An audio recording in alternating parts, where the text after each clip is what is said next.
everybody. We are going to be talking about the coagulation cascade today. I handed out the infographic that I had on the table. So we're just going to go through that. Basically, it's just giving a simple rundown of the whole presentation, I guess. It just gives it a little bit easier to digest of what I'm saying. Okay, so the first part is the cascade breakdown. The coagulation cascade is a process the body takes to form a blood clot. There are three different types of pathways that make up this cascade. This includes the intrinsic, extrinsic, and common pathways. The intrinsic pathway activates when factor 12 is exposed to endothelial collagen. This pathway includes factor 1, 2, 10, 9, 10, and 12, also known as fibrogen, prothrombin, Christmas factor, Stewart-Broward's factor, plasma thromboplastin, and Hageman's factor. The extrinsic and common pathway. The extrinsic pathway is activated if there's damage to the skin tissue or endothelial tissue. The extrinsic pathway is made up of factors 1, 2, 7, and 10, and the common pathway is activated when factor 10 is activated. The common pathway includes factor 1, 5, 8, and 10. And then the coagulation disorders. Coagulation disorders have an effect on the coagulation cascade due to a deficiency in a certain clotting factor. Some can be inherited, others can be acquired. Patients should work with a hematologist to help generate normal hemostasis. Okay. So on my first slide, I have a picture of the whole coagulation cascade. I feel like it's very intimidating. I'm just looking at that, and I don't feel like it's easy to understand.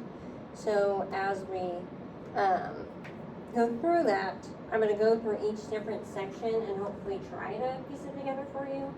And then we'll have questions at the end if you have any. Okay, starting off, we are going to do correlations between coagulation and hemostasis. The coagulation cascade are steps the body takes to when there is a tissue injury and a clot or plug forms. The step of the coagulation cascade can be broken down into can also look like vasoconstriction, formation of a platelet plug, activation of clotting cases, and the formation of a fibrin plug. Hemostasis means blood to stop, and there are two parts to hemostasis. The primary hemostasis, which the plug forms when it is unstable at the point of injury, and the second step is the coagulation cascade, also known as the secondary hemostasis. This step stabilizes the plug that stops the bleeding and will help the tissue in time. The coagulation cascade are activations of different clotting factors.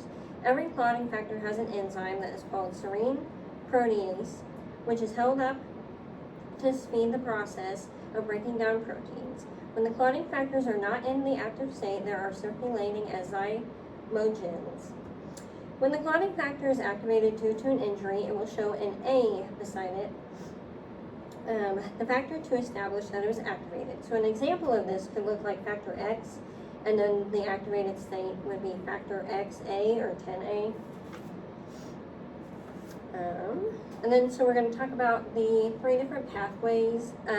I will mention it later, but both of the pathways, the extrinsic and intrinsic, meet at factor X, so most people just think of it as X marks the spot. And just a little helpful reminder. Looking deeper into the coagulation cascade, there are three different types of pathways that exist. There are extrinsic, intrinsic, and common pathways. All of these can work together to form a stabilized plug or clot. Both extrinsic and intrinsic pathways would then lead to a common pathway by factor X. I usually think about this as X marks the spot. However, to mention they originate separately, but again merge at factor X. The classic model of the coagulation cascade was brought up in the 1960s, and this gives a visual that shows the steps that the body takes to form a clot.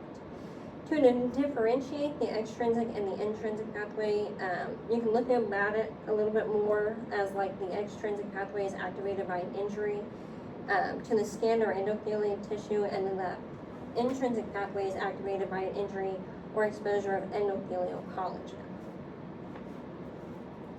Okay, so the extrinsic pathway. It is composed of factors 1, 2, 7, and 10. The extrinsic pathway is shortened versus the intrinsic, which is longer. When the extrinsic pathway becomes activated, it starts at factor 7, leading to the active stage 7A. This leads to the activation of factor 10 to the activated state of XA. Again, looking at as X marks the spot, both the extrinsic and intrinsic pathways converge to assess the extrinsic pathway. A prothrombin time, or PT, is used. And then I put a picture that's just the side of the extrinsic pathway, adding X. And then with the intrinsic and common is more just snippets of its own little section. The intrinsic pathway is made up of factors 1, 2, 9, 10, and 12. However, they can also go by different names such as fibrinogen, prothrombin, Christmas factor, Stewart-Browers factor, plasma thromboplastin, and Hagman's factor. This pathway starts by the activation of factor 12, leading to the activated stage of 12A, once the endothelial damage has occurred. 12A leads to the next factor, which is 11, to the activated stage of 11A. The factor X to XA. It is important to note that when a factor is activated, the cascade advances the increase in the particular factor's concentration will become. An example of this is when factor 2 has been activated, regardless if it is in the extrinsic or intrinsic pathway, it will then reinforce the pathway by positive feedback. So the intrinsic pathway can be monitored also by a test called partial thromboplastin time, or PTT. And then the picture is also just the snippet of the intrinsic pathway, not as the whole. Okay, so the common pathway includes factor 1, 2, 5, 8, and 10. This pathway activation will start at factor 10, leading to the activated stage of 10A. 10A has a reaction of tenase in two forms, of extrinsic or the intrinsic state. After factor XA is activated, it can convert factor 2 to the activated factor 2A. The XA will then help factor 2 convert to 2A. However, to mention that 10A needs factor 5 to help the process of prothrombin to thrombin. Factor 2A converts fibrinogen to fibrin, while thrombin will activate the intrinsic factor. Stabilizing the blood comes from subunits of fibrin that forms the fibrin strands. In turn, the factor 13 will help the strands into fibrin mesh and stabilize the blood. To verify that the body does not overcoagulate, there are things in the body to help prevent that. Antithrombin is produced by a negative feedback of the activation of plasminogen to plasmin, which in turn will produce antithrombin. The plasmin will break down the fibrin mesh, while the antithrombin will reduce the body's production of thrombin and will reduce the amount of factor X. There are proteins such as C and S that can help as well in preventing the coagulation by inactivating factor 5 and 8. And then that is the picture of the common pathway as well as the protein S and protein C. And then we are going to move on to the individual factors. So I just put a picture of all of them, what their common name is, what their other name is, and then what pathway that they're in. So diving deeper into understanding the pathways, the coagulation cascade, it needs to be known that each factor has a unique identity. Factor 1, also known as fibrinogen, turns into fibrin with a sticky substance that will turn into a form that helps the fibrin clot. Factor 2, also known as prothrombin, will change after activation into thrombin and helps the fibrinogen to become fibrin. So the tissue factor, also known as factor 3, has the job of starting the extrinsic pathway cascade, and factor 5 helps factor X convert into prothrombin to thrombin. So factor 7 starts the clotting cascade in the extrinsic pathway by joining the tissue factor. Factor 8 helps with factor 9 by bonding. Factor 8 and 9 will bond together and then activate factor 10. So factor 9 joins factor 8 in activating factor 10. If these factors do not work together and the clotting process stops, factor 10 is the start of the common pathway and helps factor 2 in the changes of prothrombin to thrombin. Factor 11 helps factor 9 start the intrinsic pathway, and factor 13 is there after the fibrin clot has been made to ensure the clot is stable. The von Willebrand factor helps factor 8 while moving to factor 9. Okay, and then the liver plays a major role in the formation of factors 1, 2, 5, 7, 8, 9, 10, 11, and 13, and also protein C and S. While factor 8 is produced by the vascular endothelium, liver damage can decrease the formation of these factors, which in turn can lead to a hemorrhage. If there is a major decrease in the population of these factors, this means that there is severe damage to the liver, which can cause things as liver disease. Okay, so blood clotting disorders. If you have any of these factors, and if they're deficient in the body, it can lead to a blood clotting disorder. These disorders can be acquired or inherited. Acquired disorders can be from medication, trauma, or surgery. While inherited, the parents' genetics are passed down. Those disorders can make the body more prone to getting a blood clot. Examples of this can be thrombophilia or hypercoagulable. It is a blood disorder that can easily form blood clots. Blood clots in the body can cause damage throughout the body and travel throughout the body. These clots can form in arteries, which are vessels that carry blood away from the heart, and veins, which are vessels that carry blood to the heart. Deep vein thrombosis is a blood clot in the arm, liver, kidneys, while pulmonary embolism is a blood clot that forms in the lungs. If you have a blood clot, the risk for stroke, heart attack, or miscarriage can increase.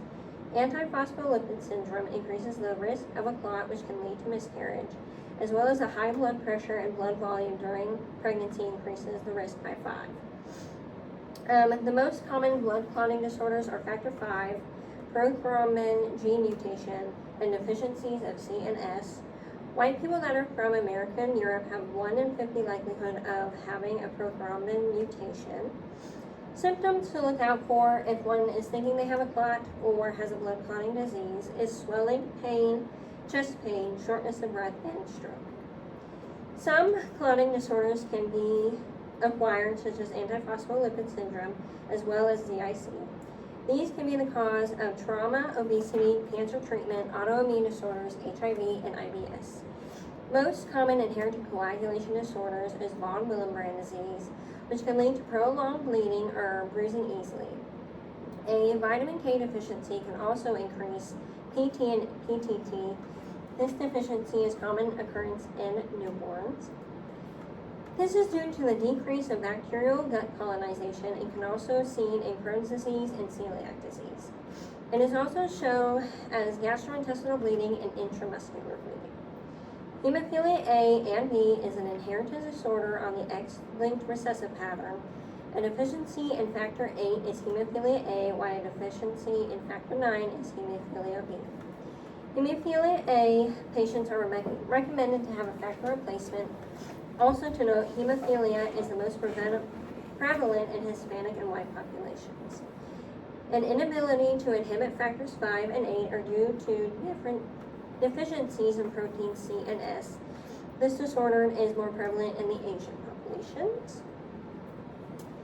Anticoagulant medication. To decrease the risk of a blood clot, one might be prescribed medications such as aspirin, warfarin, heparin, or in injections. Tests that can be ordered is PT, INR, also known as prothrombin time, to monitor medication diagnoses.